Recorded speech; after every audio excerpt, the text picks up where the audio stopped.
nga maura man gid ni. Nga taman ra man gyud ko ugma. Declared nila sa material.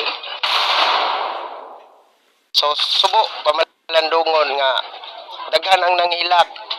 So, totally wala na ko na sila gipanhid dire. Lagyo gikag Davao, Manila, bisan asa nga mga part sa Pilipinas na sila dire. So namasin sa ilang kayuhan. Pero gikan na sila sa doktor nga namasin. Lakin ning mga dili kalakaw, namasin lang sila. Kay ako igo lamang gyud ko sa paghiling og tao. So ana lang gyud ako So may nakita ni mo rason sa Department of Health, sa local government unit. Sa akong nakita dol, sa ako lang sarili wala man ko'y naigong tao. Nga ako lang nakatabang ko sa akong isig ka tao. Wala po na ako sila gipugos nga panganhi mo dire, wala. Sila'y kusa nga nanganhi dire sa kuha. So gideclared gyud nga relax ko sa akong pagpanambal. While sa processing daw sa ila sa DOH, sa permit sa DOH kung matag umrelease sila. So sila nag-agad. Ma-apply na po ka na yung pero sa pansamantala, pataguon ko nila. Kung mangita daw mga tao sa ko, pataguon ko. So nahulog kog wanted ani. Ba? Murag kog naisala. Pero saan naman lang ang hulog last ugma. Sabado din na po ito. Final gid siya ugma doon. So mapukan ba kani mo ang tawa ni sir ka mo anhi gid dire og labi na Dili gid na ako mapugnan dal. Yung mo ani gyapon dire Mabita na ang ilang istorya dito kung kuan tago na lang daw ko. patagoon ka. Pataguon ko. Ingon ng DOH. Nagatabang sa mga tao. Unsa may imong aron? Sundo na nimo ng direktiba sa DOH or Mahulog man kog illegal dol, pwede man ko nila presohon. so sa ato pa sundon lang gid nimo? Sundon. pero na sila ipakuha nga mga requirements para nga makapadayon ka. Kung watag sila, mukuha, willing ko nga mukuha para lang sa kadaganan. Bisan piso wala ko nangayo diri ang ako makatabang ko paghiling og tao. Mura gid na. Pero kung muhatag sila, Atong ipaklaro sira kani ba imong pagpanambal para masayod ang tanan aduna ba bayad o aduna wala. Mabita nang maghiling ko dol, maingon ko sa ilahatanan nga bisan piso wala ko gipangayo ninyo. Isa lang akong gipangayo ninyo, ayaw gid mo pamalikas. Naamong ko diri sila wala ko gidapat sila nga mga tambal. Ang ako lang healing. Nga yampo na ako sila nga maulian. So daghan diri ang nakalakaw nga miingon base pa sa istorya didto nga naay doktor nga miingon nga gibayran daw nako ang mga dili kalakaw. kunay naabot So ani gibayran daw nako ang dili kalakaw. Taga-ahaman mo. Mangutana ko. Darab-dabaw. Kaila ba mo tanan? Dili. So libuan ka mga tao nga naa diri. Nilamin para matabangan nimo. Ang ako lang ang pag-ampo, ang pag-cleanse sa ilahang mga sarili. Mura ginadol. Pero saan ka nagsugod sir ni imong Ini gidol bata pa jud ko ani na ana ni sa kuha perminti na ko niya pakit-on. Gabayan ako niya perminti sa batang Hesus. Siya ang nagistorya nako nga naay moabutay. Siya pod ang nagistorya nako nga tabangan ang mga taong nanginahanglan. Mo nang bisan piso wala ko nangayo.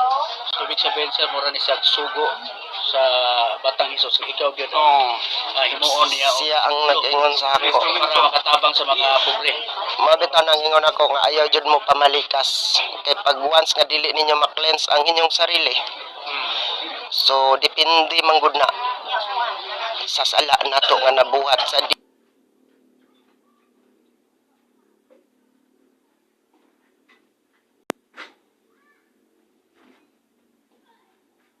dihang tarong pata. Mabitaw na kini tanan nga gipanghatag ninyo nga mga sakit pagsulay niya ni tanan. Kay ang uban nasa laag na. Og diha na lang sila magampo nga naa na sila balatian. Mo nang ayaw gid mo pamalikas. Kung unsa manggali ang mahitabo ang Ginoo na ninyo. Nga kita tanan makaayog tao. Kita tanan makaayog tao. Usa may Liguna ang inyong mga pagtuo. usa may mo gibati kagapon sir nga may bawo ka ka. Iyo paundangon. Sa kuha okay lang pero sakit sa buot nga naay mo hilak sa kong atubangan nga gusto ko mugunit sila pero gikawan ko. Dili na ko kagunit og tao. Kana ra dol. Amo nakita diri sir nga emosyonal ning imuhang mga bisita din dumikan kay nasayod sila sa balita nga paundangon ka. Kursa ba imo mensahe ining mong mga kauban ning taon ining direktiba sa DOH nga mga dawat karon nga paundangon ka. Mata sa Dios limpyo atong mga konsensya. Pero wala ko kabalo sa kadaghanan. Ang anak sa Dios magsakripisyo. Amping mo. Amping mo. Sa Sabado sir Correct. sir mensahe sa di kaabot ugma kay kaugma na lang ba katapusan nimong Diara gidol kay mao man gyud ang ilang ikuha di dili kaabot kuan. sa may mo mensahe nila itaw. Kundi kabot saon taman Ano ba mo ani sila diri? nga mao ra man gid ni. Nga taman ra man gyud ko ugma. Declared nila sa material. Sa spiritual okay ko wala ko problema. Padayon gyapon ka sa Sa spiritual declared wala problema sa mission pero sa material mo may gihikaw sa kuha nga dili na ko paguniton. So Posible, sir, padayon ka pa yung pagpanambal sa online. Hindi online nila. at na gyud siguro dol. O kanang diha na lang ug dahil mo kuwas-kuwa. Kana. Kana Waon ka sir. kwaon na lang na. Waon na Okay.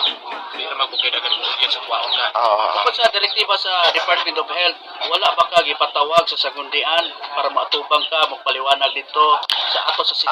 Abot sa session nila, may declared man gud ang doktor nga sila lay magistorya. So wala na ka gipatawag? Sila lay nagistorya gipagawas ko nila. Ah, Na ang mga mayors tanan nga nasa gobyerno may hangyo ang doktor nga sila lay magistorya gigawas ko nila pag human nila gistorya diha na ko nila gipasulod og nag-declared na siya nga mao na to ang mahitabo. So okay ra. Wa ko kan lang tog pastorya nga. Wala. Wala gyud. Ikaw ra kay gipabaw? Wala po ko gipapaminaw sa ilang mga istorya. Oo. Ana lang. So God bless na lang nato tanan. Ang Dios ang atong tigpanalipod. Ug siya ang atong manlalaban. sir, ang sa mensahe mo sa DOH panawagan? Sa DOH, sa DOH. Panawagan ako kining mga pasyente dire kay gikan naman ninyo. Dili ko mo gamit og unta ayuhan ninyo ni. Kining dili kalakaw palakwan ninyo. Kay dili gikawan man ko ninyo sa pagiling o pagampo og tao. Kini tanan palakwan ninyo. Walay kwarta. Ang walay kwarta Pagkain. kutob sa mga medicine nga wala sa inyo sa sulod mga idol. Hangyo lang ko ninyo kay kini tawana pobre gid ni dire. Bisan piso wala ni. Kung mahimo og walay resita sa sulod na ang resita sa gawas palitin ninyo. God bless ninyo tanan ug dalaygon ang Dios. Mensahe